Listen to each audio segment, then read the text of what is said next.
biggest firms on Wall Street are raising their expectations of a recession in the next 12 months. This chart measures the amount of uncertainty over America's economic policies. And as you can see, there's currently a lot. Possible recession. A recession. A recession. A recession is a loss of faith. There's nothing worse for the economy than inactivity.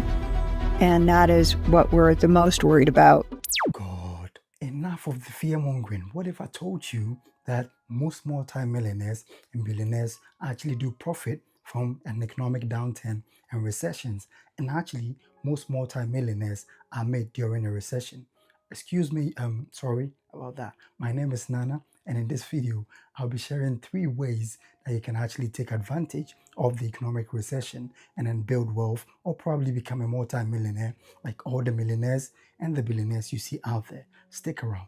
Now, the first thing that I need to highlight is the fact that I'm not trying in any way to downplay the negative impact of a recession. What I'm trying to do is actually to highlight the positive sides that you can take advantage of, get in the right frame of mind, and then subsequently pursue any financial goals, because this is the best time for you to actually go on to make the right decisions and then build wealth over time, just like the multi-millionaires that you know. But before we do any of those, it is necessary for us to have a basic understanding of what a recession is, what causes it, and what the negative impact of a recession actually is. So without further ado, let's just go on to define a recession. So a recession is simply a decline in economic activity over a 6-month period. So for example, the things that we produce in an economy is measured by something called the GDP, or the gross domestic product. Now, the GDP is actually the value of the goods and services that we produce in an economy over a 12-month period. So for example, in the US, it entails the farm produce that you make. It entails the services, the banking sector, the agricultural sector, and several other services sector. So if you're to put everything together, that is what actually determines the health or otherwise of the economy, otherwise known as the GDP, the gross domestic product. So it measures how well the economy is performing over time. So an increase in the GDP usually means that the economy is performing well and the economy is actually doing well. However, on the other hand, a decline in economic activity or the GDP actually shows that the economy or the country isn't performing so well. And so anytime there is a decline for a stipulated time period, that is 2 quarters, making 6 months on a row, then it means that we are in a recession. So for that 6 months, it means that the economy or the economic activity in that country didn't grow or didn't make any advances. So that is what an economic recession actually means. Now, if the understanding of what an economic recession is clear, then we move on straight to the question of what really causes an economic recession. And the first thing to consider is manipulations in the interest rate. So an interest rate surely is manipulated by the central bank of every single country. And that is actually done in order to have a hold or to control inflation. And inflation simply is the general rise in the prices of goods and services. So anytime that the price of goods and services in a country is actually going up, what the central banks do is that they manipulate the interest rate in order to make sure that the prices of these goods actually station or they reduce over time altogether. And then in order for them to do that, they do something called the Monetary Policy Committee meeting.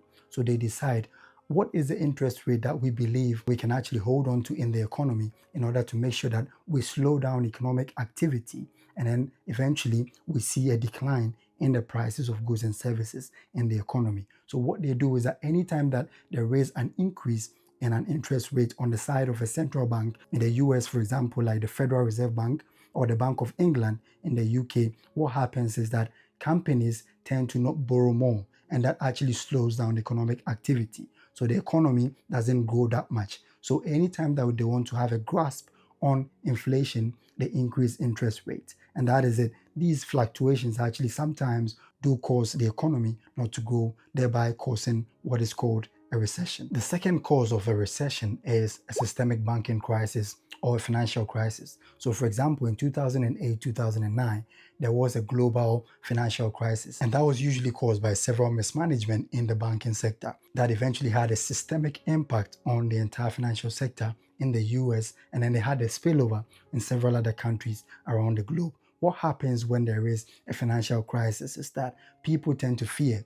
And so companies do not perform well. Investments are actually disrupted, and it's very difficult for you to access loans and credit in order to grow the economy. So that can also be one of the major causes of an economic recession. Lastly, and I know this is what most people have been waiting for, and that is government disruptions, or disruptions that are actually stemming from government's policies and several other programs that they roll out. Currently, a typical example is the tariff war ongoing between the US and literally everyone in the world. Donald Trump is slapping tariffs on several imports coming into the US, and he's on a trade war pretty much with literally every single economy out there. He sees everyone out there importing or exporting goods into the US as a major stumbling block when it comes to the economic advancement of the US. That is a huge contributing factor when it comes to the possibilities or increasing the chances of an economic recession. Of course, the tariff has done so much damage to the stock market that currently we've seen the stock market and several leading indices on the stock market losing trillions of dollars as a result of the tariff war. So currently it's on hold. We don't know what is likely to happen. But that is a typical example that government programs and policies sometimes also can lead to what is called an economic recession. Now, with that said, let's quickly come to the effect of an economic recession. So it leads first of all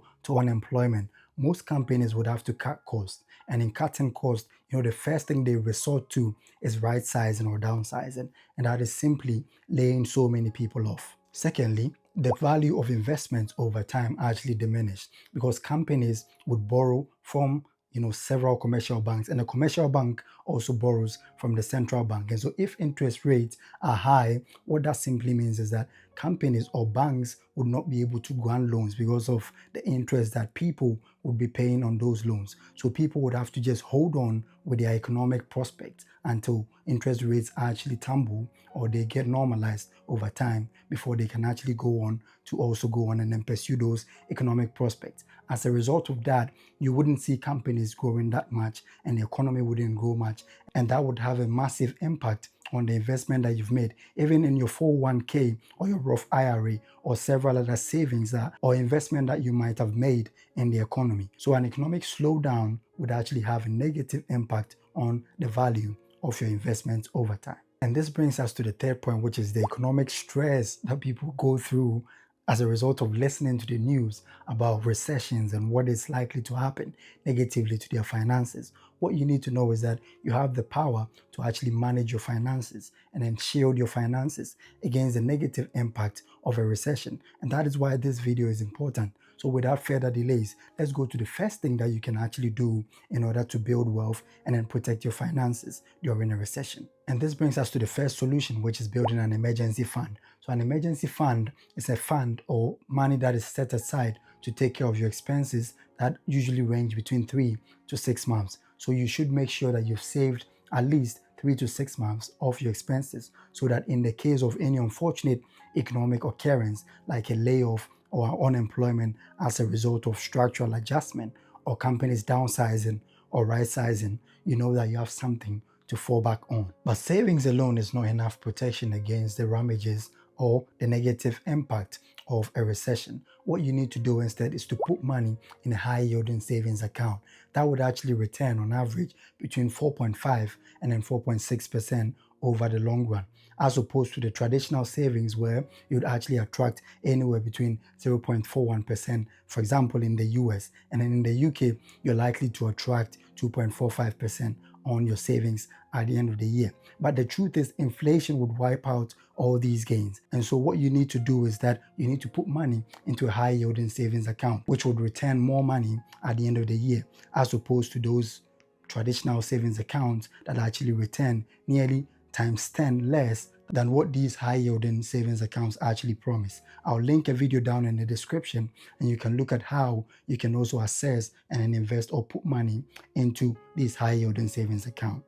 This brings us to the last point and the most important of them all. If you really want to build wealth, then this is the time. However, what you need to do is that you need to buy the dip or try and then buy undervalued assets, because during a recession, what happens is that because companies and individuals are skeptical and they don't want to spend so much because of economic uncertainty, what happens is that prices of stocks usually fall over time. So for example, the stock market like this has seen a very huge hit, and so many stocks on the stock market are actually falling, which means that you can buy those stocks at a discount. Also, we've seen several house prices also being affected over time. But if this recession is to get prolonged, then you know that the house prices are also likely to also come down, like it happened in 2008 and 2009. So what you should do instead is to look out for the opportunities within the recession and the opportunities that comes with the recession. And that can only be found in the stock market and through the real estate market. What you need to do is that try and open a stock brokerage account, which would actually position you a step closer towards the attainment of that goal of buying the dip and then eventually seeing you realize several returns and several gains when the economy actually recovers over the long run. So that is it. All these three things would help you to protect your finances and then shield you against a possible negative impact of the recession. Now, at this point, I humbly plead with you, if you really found value in this video, kindly hit the like button and then probably subscribe, because I'll be sharing several tips and explaining several concepts here on this channel every single week. Thank you, and see you in the next video.